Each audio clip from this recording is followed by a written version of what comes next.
నేను మీ మిత్ర. తెలంగాణ రాష్ట్రంలో ఎరువుల కొరత వల్ల రైతులు పడుతున్న ఇబ్బందులపై నమస్తే తెలంగాణ ప్రత్యేక కథనాన్ని ప్రచురించింది. నాడు ఎటు చూసినా ఎరువు, నేడు ఏడాదంతా కరువు. సమైక్య పాలనలో పంట సీజన్ వచ్చిందంటే రైతులు రోడ్డెక్కాల్సిన పరిస్థితి వచ్చేది. యూరియా లారీ రాకముందే పరుగెత్తుకు వెళ్ళి క్యూలలో బారులు తీరాల్సిన దృశ్యాలు అనేకం. సమైక్య పాలనలో రైతులు ఎరువుల కోసం ఒక యుద్ధాన్నే చేయాల్సి వచ్చేది.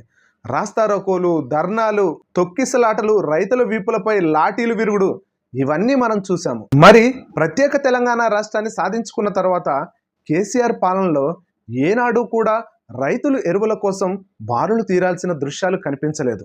ఎరువుల కోసం రైతులు ఇబ్బంది పడ్డ సందర్భాలు చాలా అరుదుగా చూసుంటాం. ఎందుకంటే కేసీఆర్ గారు రైతులకు ఎటువంటి ఇబ్బందులు కలగకుండా ముందుగానే ఎరువులు కేంద్రం నుంచి తెప్పించేవారు. కొన్ని సందర్భాల్లో ప్రత్యేకంగా అధికారులను ఢిల్లీ పంపించి ఎరువులు త్వరగా తెలంగాణ రాష్ట్రానికి చేరుకునే విధంగా చర్యలు చేపట్టేవారు.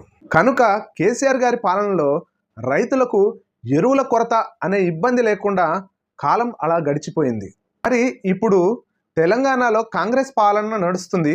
ఎరువుల కోసం రైతులు గంటల తరబడి క్యూ లైన్లో నిలబడలేక చెప్పులను, పాస్ పుస్తకాలను క్యూలో పెట్టాల్సిన పరిస్థితి ఈనాడు తెలంగాణ రాష్ట్రంలో ఏర్పడింది. మరి నిన్నటి దాకా సాఫీగా సాగిన ఎరువుల పంపిణీ నిర్వహణ వైఫల్యం, ముందస్తు ఏర్పాట్లు చేయకపోవడం వల్ల రైతులకు ఇటువంటి పరిస్థితి ఏర్పడిందని నమస్తే తెలంగాణ ప్రత్యేక కథనాన్ని ప్రచురించింది.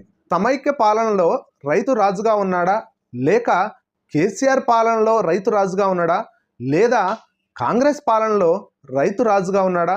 కామెంట్ రూపంలో తెలియజేయండి.